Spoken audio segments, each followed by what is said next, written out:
കുഞ്ഞുങ്ങളെ സ്നേഹിക്കുന്ന എല്ലാവരാലും എല്ലാ കാലത്തും വായിക്കപ്പെടുന്ന ഒരു പുസ്തകമാണ് ടോട്ടോച്ചാൻ ജനാലയ്ക്കരികിലെ വികൃതിക്കുട്ടി എന്ന ഈ പുസ്തകം. ഈ കഥയിലെ വികൃതിക്കുട്ടിയാണ് നമ്മുടെ ടോട്ടോച്ചാൻ. അവളുടെ വികൃതിത്തരങ്ങൾ കൊണ്ട് മുമ്പ് പഠിച്ചിരുന്ന സ്കൂളിൽ നിന്ന് അവളെ പുറത്താക്കുന്നു. ശേഷം അവളുടെ അമ്മ അവളെ കൊബായഷി മാസ്റ്ററിന്റെ ടോമോ എന്ന സ്കൂളിൽ കൊണ്ടുചെന്നാക്കുന്നു. അവിടെ എത്തി അവളെ കാത്തിരുന്നത് നിറയെ കൗതുകങ്ങളും അവയ്ക്കുള്ള ഉത്തരങ്ങളുമായിരുന്നു. മറ്റു സ്കൂളുകളിലെ പോലെ നിർബന്ധപൂർവം കുഞ്ഞുങ്ങളെ പഠിപ്പിക്കുകയായിരുന്നില്ല അവിടെ. കുട്ടികൾ സ്വയം അവരുടെ വഴി കണ്ടെത്തുകയായിരുന്നു. അവസരങ്ങൾ മാസ്റ്റർ അവർക്ക് ഒരുക്കി നൽകിയെന്ന് മാത്രം.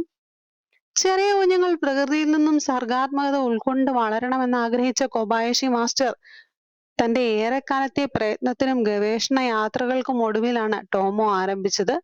ടോമോയിലെ ടോട്ടോയുടെ പഠനകാലത്ത് ഓരോ പകലിനും വേണ്ടി അവൾ എത്ര ആകാംക്ഷയോടെയാണ് കാത്തിരുന്നതെന്ന് ഈ പുസ്തകം നമുക്ക് നമ്മുടെ കൺമുൻപിൽ കാണിച്ചു തരും.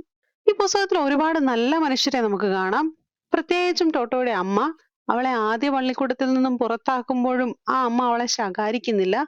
മറിച്ച് അവൾക്ക് പറ്റിയ ഒരു സ്കൂളിൽ അവളെ ചേർത്ത് പഠിപ്പിക്കുന്നു.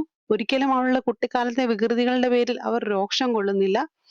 ഈ കഥയിലെ മറ്റൊരു നല്ല മുഖമാണ് കൊബായഷി മാസ്റ്ററിൻ്റെത്. മാസ്റ്റർ അവളെ നിരന്തരം പ്രോത്സാഹിപ്പിക്കുകയാണ് ചെയ്യുന്നത്. നീ നല്ല കുട്ടിയാണ് എന്ന പല അവസരത്തിലും അവളോട് അദ്ദേഹം പറയുന്നുണ്ട്.